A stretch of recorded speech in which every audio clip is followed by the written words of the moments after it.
Hello, I'm Duncan Moffat. I'm chair of the Community Breakfast Programme at St. George's Church. For almost 30 years, St. George's Church in downtown St. Catharines has been synonymous with the breakfast programme.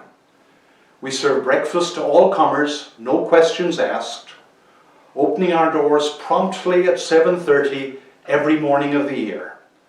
This amazing example of a caring community is sustained by the kind and generous service of over 150 volunteers. While our reasons for serving may vary, we are united in recognizing that caring for the less fortunate in our community requires action and sacrifice, and not just words. Kindness and generosity are the foundation of our serving.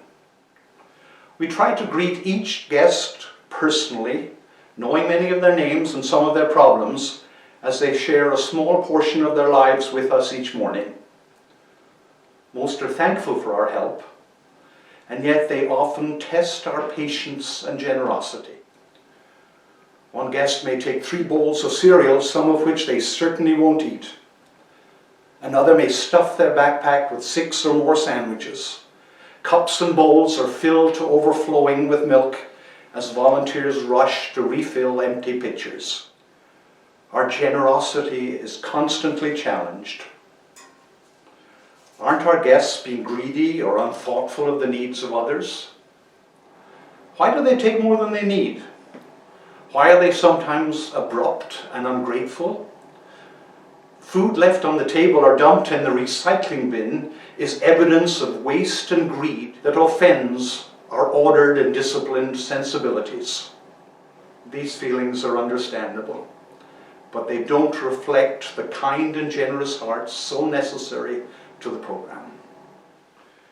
Generosity, like cheerfulness, is not natural, although some people may be more generous and more cheerful than others.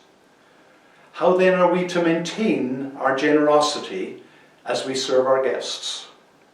Jesus shows us how. He fed large crowds, reportedly well over 5,000, and he was so extravagant that there were 12 hampers left over. Nobody complained about the waste. Our worship of God depends on His kindness and generosity as we confidently ask forgiveness week after week. When we approach the communion table, we do so knowing that we are loved and accepted. It's not a matter of whether we're worthy or appropriately thankful. Rather, we anticipate His kindness and generosity in giving us another chance. Hopefully, we go away cheerful. I love how Jesus, at the end of His Sermon on the Mount, calls on us to reflect God's mercy. Do not judge, and you won't be judged. Do not condemn, and you won't be condemned. Forgive, and you will be forgiven. Give, and it will be given to you a good measure, pressed down, shaken together, running over, will be put in your lap. For the measure you give will be the measure you get back. Jesus' words are a recipe for the breakfast program. A good measure, pressed down, shaken together, running over. When we pour a bowl of cereal, or pop a toasted sandwich in a bag, or pour a bottle of milk, we're choosing to show generosity to our guests in the same measure as we hope will be shown to us.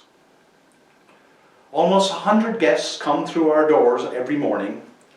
They come hungry and expecting to be fed, but they also come with a lineup of needs: homeless and alone, unloved and rejected, in pain and in fear, seeking friendship and respect. They leave after breakfast with their hunger satisfied. We also hope they leave having experienced our kindness and respect. We seek to make our dining room a place where those living a life of need and scarcity can find generosity. Jesus expects no less.